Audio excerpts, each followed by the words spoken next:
When Thomas Lewis's successor eventually retired, there was a lot of equipment belonging to Lewis that was left lying around, and to avoid it being dispersed, I collected some of it together.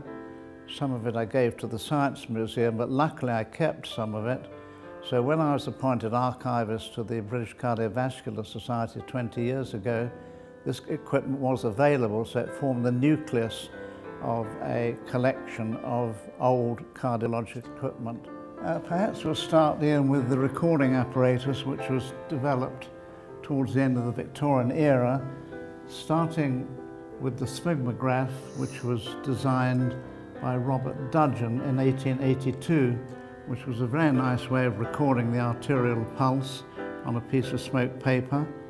You put the recording apparatus onto the radial artery, and moving arm inscribed a very nice recording of the radial pulse. So that was very useful for many years for recording arrhythmias.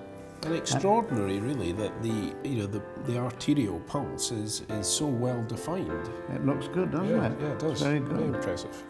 And then Sir James Mackenzie, the doyen of 20th century British cardiology, devised an apparatus where two channels were recorded.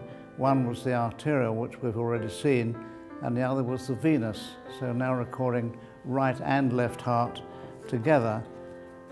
Mackenzie then went on to invent a device for recording the same things, but with ink writing. So that was Mackenzie's ink writing polygraph of 1906.